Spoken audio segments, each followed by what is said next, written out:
Khususnya kita bersyukur kepada Allah karena kita bisa hadir di kajian rutin. Kajian yang paling dicintai oleh Allah Subhanahu wa Ta'ala.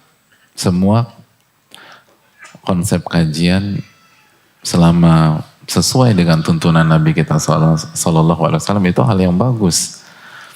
Kajian tematik, tablik akbar, dan lain-lain. Tapi yang paling Allah cintai adalah ahabbul a'mali ilallah adwamuha wa inqal. Amalan yang paling Allah cintai. Jadi kalau konteksnya kajian, yang paling Allah cintai, yang paling kontinu, yang paling rutin, adwamuha, yang paling rutin, walaupun sedikit, walaupun gak banyak, walaupun hanya beberapa saat aja.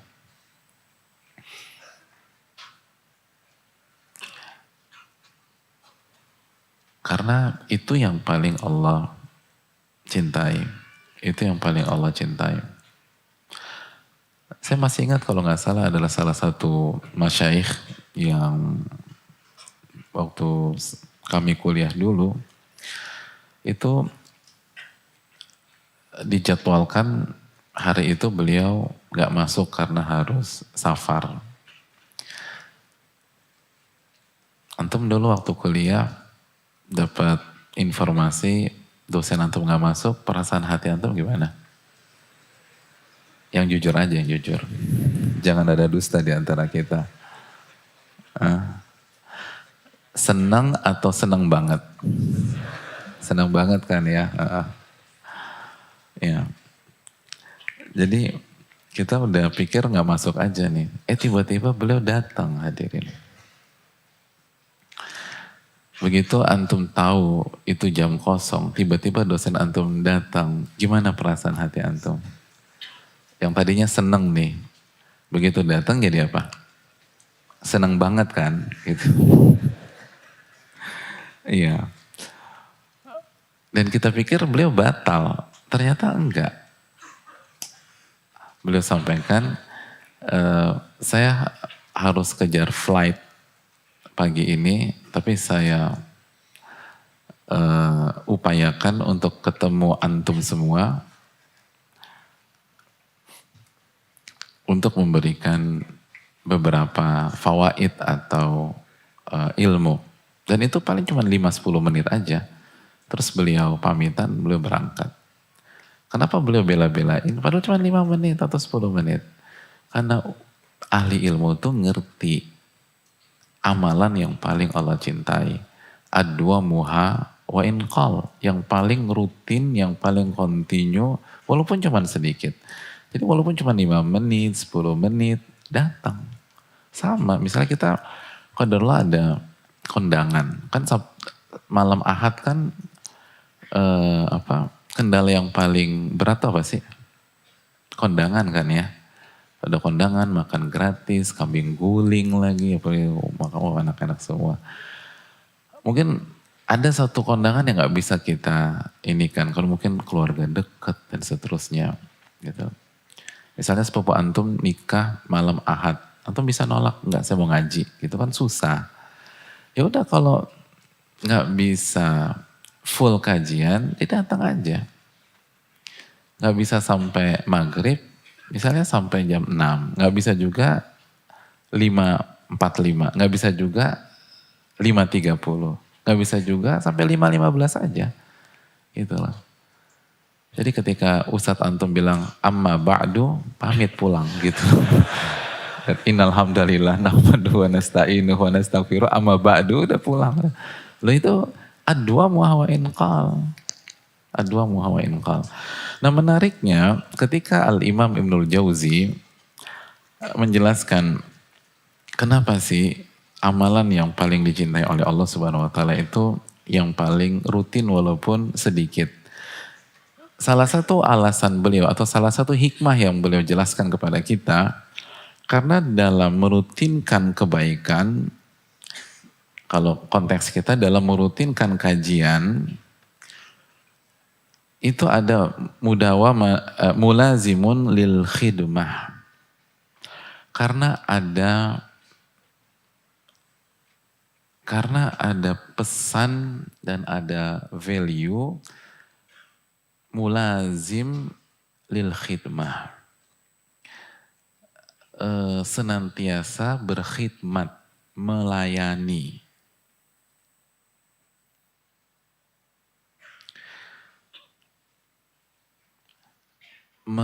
Kalau konteks kita berarti melayani ilmu, hadirin. Dan ini penting.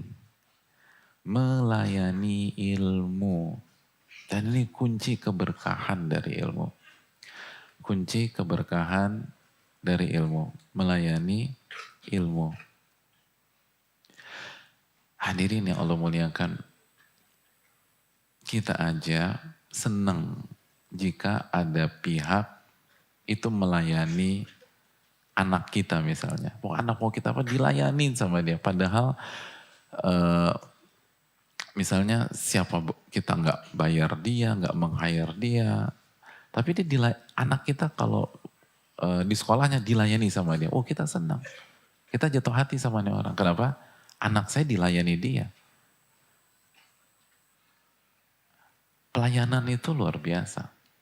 Nah begitu juga Allah tuh senang dengan orang yang melayani ilmunya.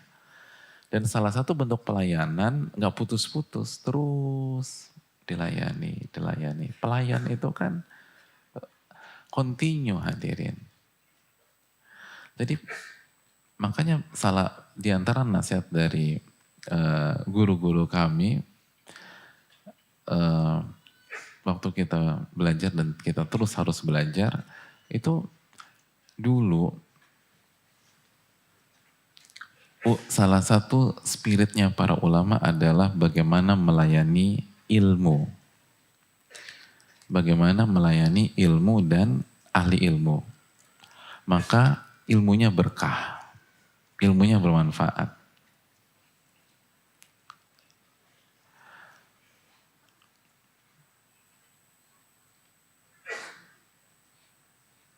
Makanya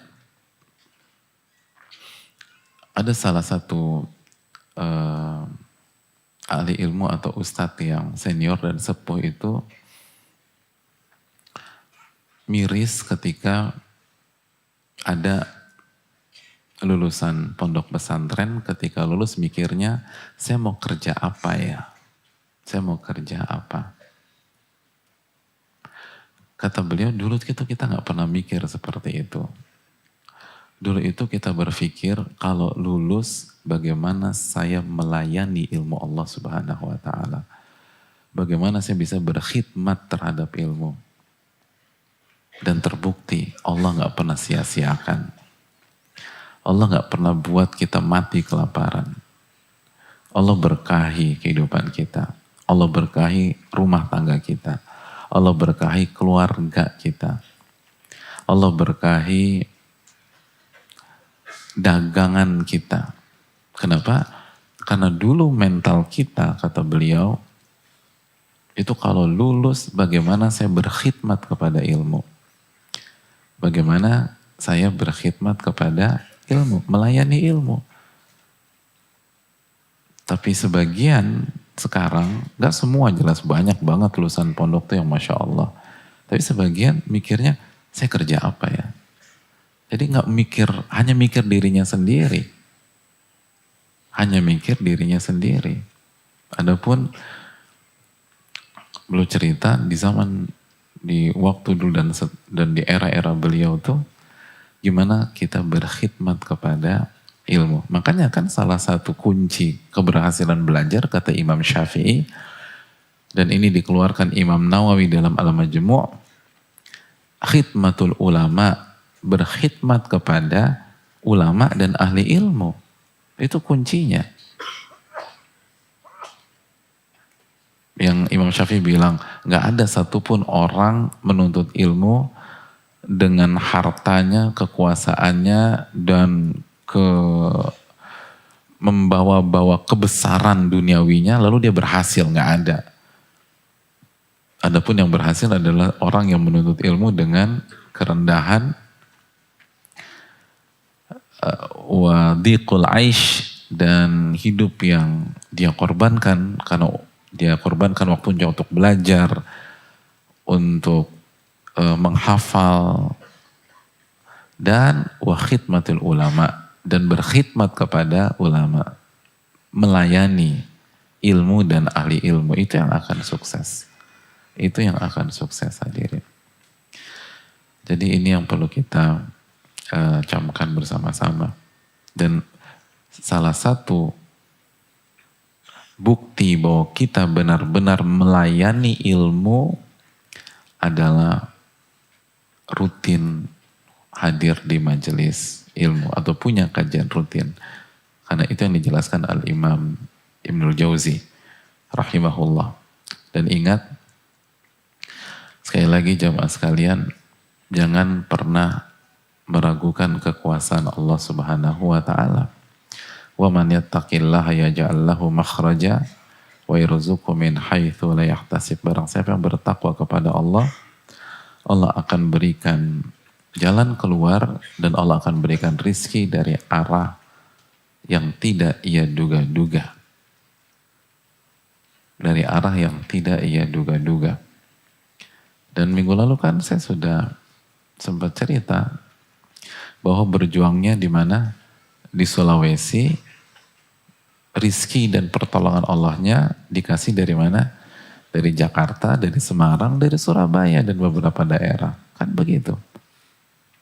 Apa susahnya dengan kita hadir ke kajian dengan hati yang ikhlas dan niatnya bukan hanya ngaji, hadirin. Ini yang harus terus kita perbaiki. Niatnya bukan hanya belajar, niatnya bukan hanya datang ke kajian, niatnya bukan hanya tahu, di antaranya berkhidmat kepada ilmu. Sebagaimana keterangan Imam Syafi'i dan Imam Ibnul Jauzi. Saya mau melayani ilmu Allah Subhanahu wa taala. Mungkin saya nggak bisa menghafal, mungkin saya nggak bisa punya pemahaman yang dalam kata sebagaimana para ulama. Mungkin saya belum bisa baca kitab-kitab saya belum bisa baca kitab-kitab yang jangankan yang gundul, yang cepak aja saya nggak bisa.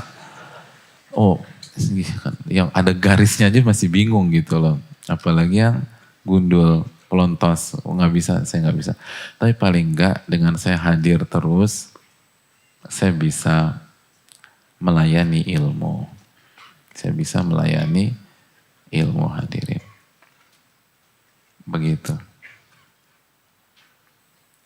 Wallahu ta'ala alam bisawab.